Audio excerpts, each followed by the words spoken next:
मैं जैसे उदय प्रताप जी की चंद पंक्तियों से अपनी बात शुरू करूंगा। न मेरा है न तेरा है, ये हिंदुस्तान सबका है। नहीं समझी गई ये बात तो नुकसान सबका है। न तेरा है न मेरा है, ये हिंदुस्तान सबका है। नहीं समझी गई ये बात तो नुकसान सबका है। जो आकर मिल गई इसमें वो दिखलाई नहीं देती, जो नदियां मिल गई इसमें वो दिखलाई नहीं देती। महासागर बनाने में मगर एहसान सबका है। महासागर बनाने में मगर एहसान सबका है। मान्यवर, हम लोग बचपन से एक शब्द सुनते आए, सरकार माई बाप। सरकार माई बाप यानी कि जो सरकार होती है वो लोगों की माई बाप होती है, मां की तरह ख्याल रखती है, पिता की तरह ख्याल रखती है। लेकिन अगर कोई सरकार अपने बच्चों को उसका गला घोटने पे उतारू हो जाए तो वो फिर सरकार निष्पक्ष सरकार नहीं है। नहीं है मान्यवर, वो सौतेली मां है, वो सौतेली मां है, उसका व्यवहार सौतेला है। और आज आप जो काम कर रहे हैं इस बिल के माध्यम से, आप बाबा साहब डॉक्टर भीमराव अंबेडकर जी के द्वारा लिखे गए संविधान की हत्या कर रहे हैं। और ये बात मैं इसलिए कह रहा हूं कि बाबा साहब डॉक्टर भीमराव अंबेडकर जी ने संविधान की धारा 26 में लिखा, धार्मिक मामलों के प्रबंधन की स्वतंत्रता, धार्मिक एवं धर्मार्थ उद्देश्यों के लिए संस्थाओं की स्थापना एवं रखरखाव करना, धर्म के मामलों में अपने स्वयं के मामलों का प्रबंधन करना, चल एवं अचल संपत्ति का स्वामित्व एवं अधिग्रहण करना तथा ऐसी संपत्ति का कानून के अनुसार प्रशासन करना। यह अधिकार आपने नहीं दिया, यह अधिकार किसी भारतीय जनता पार्टी के लोगों ने नहीं दिया। यह अधिकार बाबा साहब डॉक्टर भीमराव अंबेडकर जी के द्वारा लिखे गए भारत के संविधान ने दिया। मान और आप उस संवैधानिक अधिकार को छीन रहे हैं एक गैर संवैधानिक बिल लाके। क्या क्या लिखा इस कानून के अंदर आपने, किस तरीके से आपने इस संविधान की हत्या करने का काम किया। आप बड़ी बड़ी बातें कर रहे हैं। ये सरकार कह रही है कि ये कानून हम मुसलमानों के भले के लिए आ रहे हैं। जब मैं आपसे सुनता हूं तो मुझे लगता है कपिल शर्मा कॉमेडी सर्कस में बोल रहा है। आप मुसलमानों का भला कर रहे हैं, आप मुसलमानों का भला कर रहे हैं। दोनों सदन में एक भी सदस्य, दोनों सदन में सिर्फ एक सदस्य गुलाम अली को छोड़ के एक भी सदस्य आपका मुसलमान नहीं है। आप मुसलमानों का भला कर रहे हैं, आप मुसलमानों का भला कर रहे हैं। पूरी सरकार में एक मंत्री आपका मुसलमान नहीं है, आप मुसलमानों का भला कर रहे हैं। दो नेता अपने घरों में आपने बैठा दिया, मुख्तार अब्बास नकवी, शहनवाज हुसैन, दोनों की राजनीति आपने खत्म कर दी। आप मुसलमानों का भला कर रहे हैं, आप मुसलमानों का भला कर रहे हैं, आप मुसलमानों का भला कर रहे हैं। अरे सुनना सीखो पहले। मान्यवर, मैं इनके इस कानून में क्या क्या लिखा हुआ है, क्या क्या कहा है इन्होंने। बैठ जाए कृपया, गुलाम अली बैठ जाए। धार्मिक संपत्तियों को यह बिल कब्जा करने की नापाक कोशिश है। इतनी और धार्मिक संपत्तियों को सदन में इतनी कब्जा करने के लिए सदन में इतनी शांति है कि आराम से आप बोलोगे तो आराम से बोल रहा हूं सर। हाँ। आप बैठे हैं तो आपको देख के वैसे ही आराम आ जाता है। आपको देख के मैं वैसे ही आराम में रहता हूं सर। आप जब है आपका संरक्षण है तो आराम से ही बोल रहा हूं। बोलिए। मान्यवर,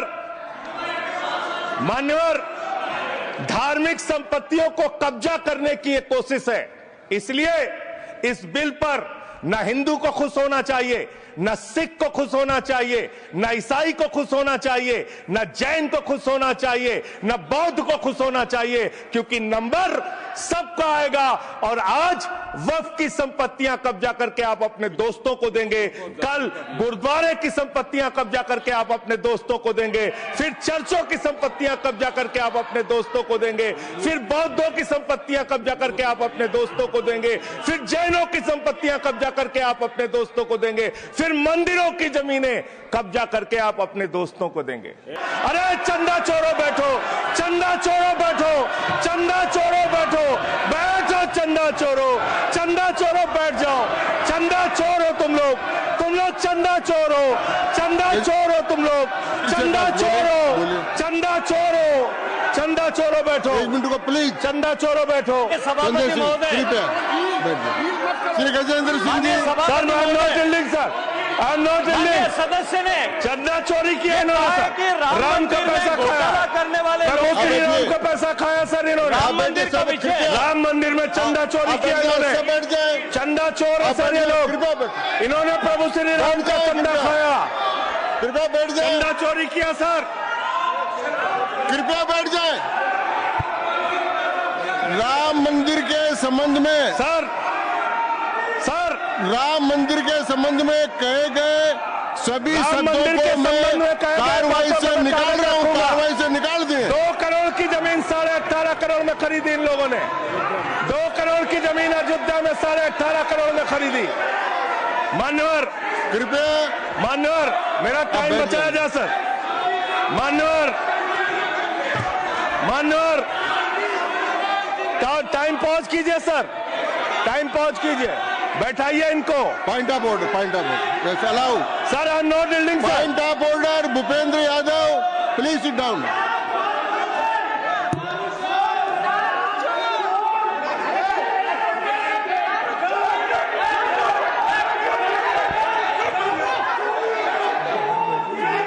भाई पॉइंट ऑफ ऑर्डर मैंने दिया, आप जाइए स्थान पर, कृपया अपने स्थान पर जाएं।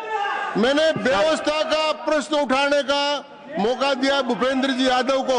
आप सब लोग अपने स्थान पर जाएं, कृपया अपने स्थान पर चले जाएं, कृपया अपने स्थान पर जाएं, कृपया बैठे। मैंने भूपेंद्र जी, कृपया बैठ जाए, कृपया। श्री भूपेंद्र यादव सर, मैं पहले Bhupendra ji, yes sir, Bhupendra Yadav sir, Madan ji Rathore कृपया बैठ जाएं। सर ये कृपया, मैंने भूपेंद्र जी यादव को व्यवस्था का प्रश्न उठाने की अनुमति दी है, लेकिन मैं पहले बता दूं कि राम मंदिर के बारे में जो कुछ इनको कहा मैंने उसको एक्सपेंस कर दिया है, वो कार्रवाई का हिस्सा नहीं है। आप बोलिए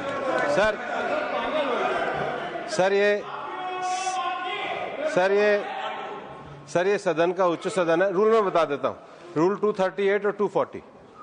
आप 238 और 240, 238 and 240, you read it sir. There are sir 2 rules है, 238, 240। मेरे को बुक की जरूरत नहीं है। हाउ टू स्पीक ये 238 है सर। 240 बड़ा इंपॉर्टेंट है जी सर। कोई भी सदस्य अगर इररिलेवेंट बोलता है, अगर तो ये चेयर की पावर है कि उस सदस्य को रोक सकते हैं। जो विषय डिबेट से जुड़ा हुआ नहीं है, जो विषय सदन से जुड़ा हुआ नहीं है, इररिलेवेंट विषय को आपको रोकने का अधिकार है। जो सदस्य संजय सिंह जी बोल रहे थे वो इररिलेवेंट है। तीसरा एक और विषय सर, 238 में बोलने के बाद जो असंसदीय शब्द है, किसी भी पार्टी के बारे में, किसी के बारे में जो असंसदीय शब्द है वो बोले गए हैं, तो उसकी भर्त्सना भी हाउस पूरी तरीके से करता है। मान्यवर, आपने कहा कि इससे आप पिछड़े मुसलमानों का भला करने जा रहे हैं। सुनने में बहुत अच्छा लगता है कि आप पिछड़े मुसलमानों का भला करने जा रहे हैं। आपने इसमें कहा कि आप महिलाओं का भला करने जा रहे हैं। सुनने में बहुत अच्छा लगता है कि आप महिलाओं का भला करने जा रहे हैं, लेकिन ये सरकार, और यहां पे इस समय मंत्री जी नहीं है, मैं उनसे पूछना चाहता हूं, आप देश को और सदन को गलत जानकारी क्यों दे रहे हैं? मानवर, 2013 के वक्फ बिल में जो भारतीय जनता पार्टी की सहमति और सहयोग से पास हुआ, उसमें भी महिलाओं के लिए आरक्षण था। मना कर दीजिए कि नहीं था, मना करिए कि हम गलत बोल रहे हैं। मानवर, मंत्री जी ने कहा 1 करोड़ सुझाव आया। मैं आपसे पूछना चाहता हूं, कितने करोड़ ईमेल आए, कितने करोड़ पत्र आए, कितने करोड़ सुझाव आए, पूरे देश को जानकारी दीजिए। और मैं आपको दावे के साथ कह सकता हूं, जब पूरा सच सामने आएगा तो देश को पता चलेगा कितने लोग इस बिल के विरोध में थे, कितने लोग इस बिल के समर्थन में थे।